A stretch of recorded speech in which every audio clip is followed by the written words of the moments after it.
दिवाळीचा फराळ म्हटलं की चिवड्याशिवाय अपूर्णच राहतो आणि हा चिवडा अगदी संपेपर्यंत कुरकुरीत राहण्यासाठी आणि संपल्यानंतर डब्यामध्ये तळाला मसाला अजिबात राहू नये यासाठी मी काही खास टिप्स सांगितलेल्या आहेत. अगदी घरच्या घरी मसाला तयार करून आपण घरच्याच मसाल्यांमध्ये हा चिवडा अगदी चटकदार बनवणार आहोत. नमस्कार, मी तेजू आणि तेजू विलेज किचनमध्ये तुम्हा सर्वांचं अगदी मनापासून स्वागत आहे. तर सर्वात आधी आपण चिवडा बनवण्यासाठी मुरमुरा घेणार आहोत. तुमच्याकडे जोही मुरमुरा मिळत असेल तो तुम्ही घ्यायचा आहे. तर इथे मी अर्धा ते 1 किलोच्या प्रमाणात हा चिवडा बनवते आहे.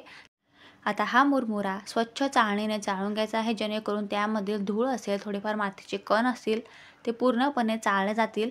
आणि मुरमुरा हा घोळून घ्यायचा आहे. तुमच्याकडे सूप असेल किंवा चाळणीमध्येच घोळून घेतला तरीसुद्धा चालेल, म्हणजे मुरमुरा हा स्वच्छ होतो.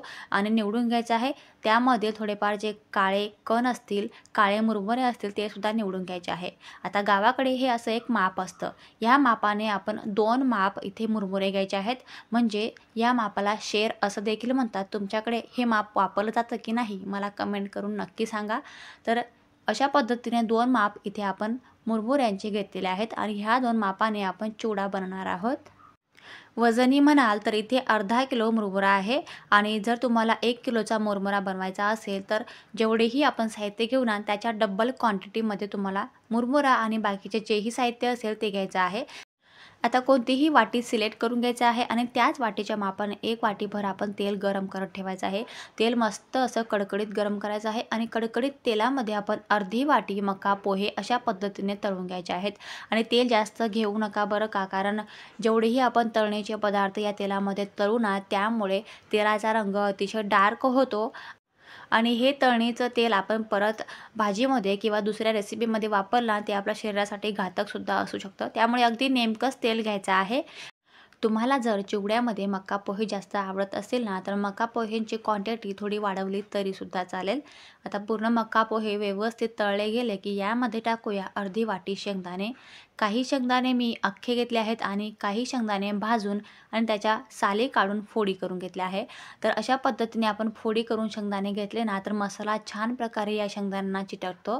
जर तुमच्याकडे अशा पद्धतीने खात असणार तर मग असे टाका किंवा मग अख्खे शेंगदाणे फ्राय केले तरीसुद्धा चालतील.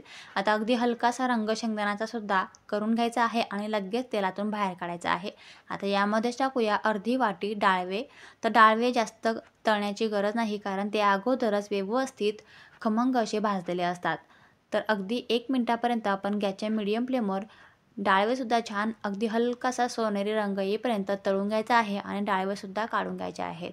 डाळवे जर तुम्हाला जास्त आवडत असेल तर तुम्ही क्वांटिटी कमी जास्त करू शकतात. आता हे डाळवे काढून घेऊया आणि त्याच ताटामध्ये आपण एका बाजूला गार करण्यासाठी ठेवून घेऊया. आता यामध्येच टाकूया अर्धी वाटी खोबऱ्याचे काप. तर इथे मी खोबरं अगदी लांब लांब अशा पद्धतीने स्लाइस पद्धतीने कापून घेतला आहे.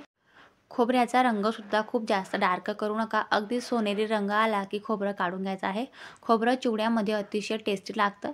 तुमच्याकडे खात नसणार तर स्किप केलं तरीसुद्धा चालेल किंवा मग खोबऱ्याचा बारीक किस करून थोडासा तळून घ्या, तो सुद्धा छान लागतो चिवड्यामध्ये. आता खोबऱ्यानंतर आपण टाकूया अर्धी वाटी मिरची. मिरची टाकल्यानंतर लगे वरून झाकण लावून घ्या, कारण मिरचीमध्ये जेवढंही पाण्याचं जे प्रमाण असतं त्यामुळे तेलामधून शिंतडा बाहेर येण्याची शक्यता असते आणि आपल्याला इजासुद्धा होऊ शकते. मिरचीला थोडे पांढरे डाग दिसायला लागले की मिरची लगेच काढून घ्यायची आहे. आता यामध्येच टाकूया लसूण. लसूण 10 ते 15 इथे मी ठेचून घेतले आहे. अगदी अर्धवट ठेचायचे आहे आणि त्यानंतर तेलामध्ये फ्राय करून घ्यायचे आहेत. लसूण टाकल्यामुळे चिवड्याची चव अतिशय भारी येते. जर तुम्ही लसूण खात नसणार तर स्किप केलं तरीसुद्धा चालेल. तर लसूणसुद्धा मस्त असा सोनेरी रंग येईपर्यंत खमंग असा परतून घ्यायचा आहे.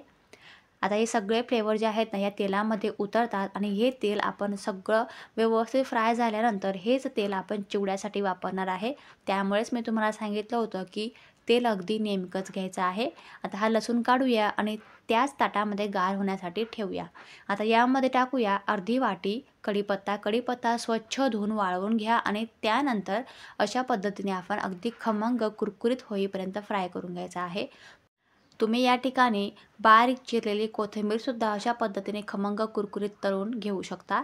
आता हे सगळे जिन्नस आपले छान प्रकारे फ्राय झालेले आहेत. आता फ्राय झाल्यानंतर आपण एका ताटामध्ये हे सगळे साहित्य थंड करण्यासाठी बाजूला ठेवूया। आता लगेचच आपण गॅसवर दुसरी कढई ठेवूया आणि ह्या कढईमध्ये आपण टाकूया 1 पळीभर तेल।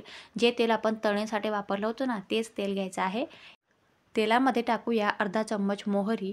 मोहरी छान फुलली की यामध्ये टाकूया एकत्र केलेलं जिरं आणि बडीशोप अर्धा चम्मच।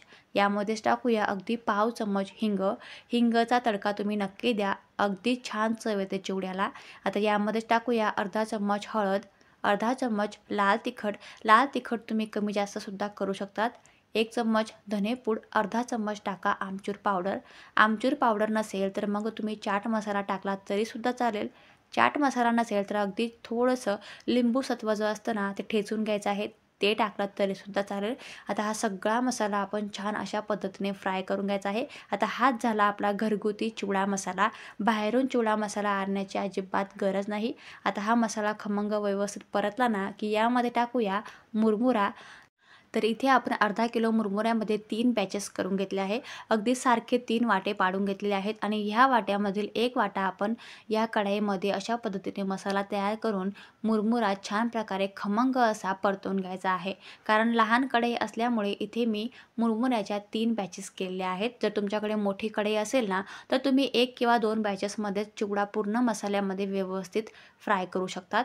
तर इथे हा जो मुरमुरा आहे ना, मसाल्यामध्ये व्यवस्थित मिसळून घ्यायचा आहे, जेणेकरून पूर्ण मसाला या मुरमुऱ्यांना व्यवस्थित कोट होईल आणि अगदी मसालेदार चिवडा आपला तयार होईल। कधी कधी काय होतं की मुरमुरा अगदी वातड होतो आणि हिवाळ्याचे दिवस आहेत, पावसाळ्याचे दिवस असतात, त्यामुळे तर मुरमुरा नक्कीच वातड होतो। तर काय करायचं आहे, अगदी दिवसभरासाठी किंवा 2 ते 3 तासासाठी उन्हात हा मुरमुरा ठेवून द्यायचा आहे। तेही नाही जमलं तर अशा पद्धतीने आपण मसाल्यामध्ये जेव्हाही मुरमुरा टाकतो ना, तर कढईमध्ये अगदी 4 मिनिटापर्यंत अगदी गॅसच्या मंद आचेवर थोडंसं परतवून घ्या, तर लगेच असा क्रिस्पी मुरमुरा तयार होतो। आता जेवढाही शिल्लक राहिलेला मुरमुरा आहे ना, सेम याच पद्धतीने मसाल्यामध्ये व्यवस्थित घोळून घ्यायचा आहे। कढईमध्ये गरम करून आणि क्रिस्पी बनवून घ्या। हीच ती ट्रिक आहे, जो चिवडा संपेपर्यंत मुरमुरा अगदी कुरकुरीत राहतो। आता एक पावडर तयार करून घेऊया। एक लहान मिक्सरचं भांडं घ्या, त्यामध्ये 2 चम्मच साखर आणि 2 चम्मच डाळवे टाकून अगदी बारीकसर पावडर तयार करून घ्यायची आहे। आणि आता ही पावडर पूर्ण या चिवड्यावर व्यवस्थित पसरवून घ्यायची आहे। आपण म्हणतो ना की चिवडा संपल्यानंतर मसाला तसाच डब्यामध्ये शिल्लक राहतो। जर तुम्ही ही ट्रिक फॉलो केली ना, अशा पद्धतीने पावडर तयार करून चिवड्यामध्ये व्यवस्थित मिसळून घेतली ना, तर तुमचा मसाला कधीच डब्यामध्ये खाली तळाला शिल्लक राहणार नाही। तुम्ही एकदा नक्की ट्राय करा। आजची ही टिप्स तुम्ही नक्की फॉलो करा। अशा पद्धतीने पूर्ण चिवड्यामध्ये ही पावडर आपण व्यवस्थित मिसळून घ्यायची आहे। आता तुम्ही बघू शकतात, तळणीचं तेल अगदी 2 चम्मचभर उरलेलं आहे आणि ह्या तेलामध्ये आपण अर्धा चम्मच कश्मीरी लाल तिखट टाकून एक छान फोडणी तयार करायची आहे। जर तुमचं तेल जर उरलंच नसेल ना, तर 2 चम्मच तेल घ्यायचं आहे। तेल गरम झालं की त्यामध्ये अर्धा चम्मच कश्मीरी लाल तिखट टाकून अशी एक फोडणी तयार करून चिवड्यावर टाकून घ्या। त्यामुळे काय होतं की चिवड्याला अतिशय मस्त रंग येतो। आता यामध्येच टाकूया 1 चम्मच मीठ। आता मीठ आणि फोडणीचं तेल छान प्रकारे पूर्ण चिवड्यामध्ये मिक्स करून घ्या। म्हणजे काय, मुरमुऱ्यांना अतिशय मस्त लालसर रंग येतो। चिवडा तिखटसुद्धा बनत नाही आणि मस्त असा लालबुंद रंगसुद्धा येतो। जर तुम्हाला वाटलंच ना की चिवडा तिखट बनवायचा आहे, तर तुम्ही थोडंसं तिखट एक्स्ट्राचं टाकलं तरीसुद्धा चालेल। आता यामध्ये टाकूया तळणीचे सगळे पदार्थ। आता हे तळणीचे पदार्थ टाकल्यानंतर यामध्ये टाकूया 1 वाटीभर बारीक शेव। तुम्हाला जर शेव जास्त आवडत असेल तर थोडी क्वांटिटी वाढवली तरीसुद्धा चालेल, नसेल आवडत तर स्किप केलं तरीसुद्धा चालेल। आता यामध्येच टाकूया पापडी।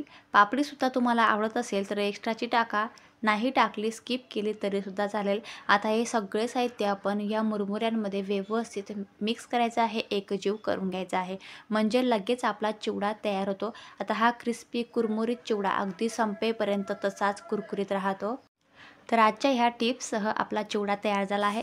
तर आजची ही चिवड्याची रेसिपी तुम्हाला कशी वाटली मला कमेंट करून नक्की सांगा आणि बघा ना, कसा मस्त असा कुरकुरीत क्रिस्पी चिवडा आपला तयार झाला आहे। तर आजची ही रेसिपी आवडली असेल तर प्लीज एक लाईक नक्की करा, चॅनलला सबस्क्राईबसुद्धा करा। थँक्यू।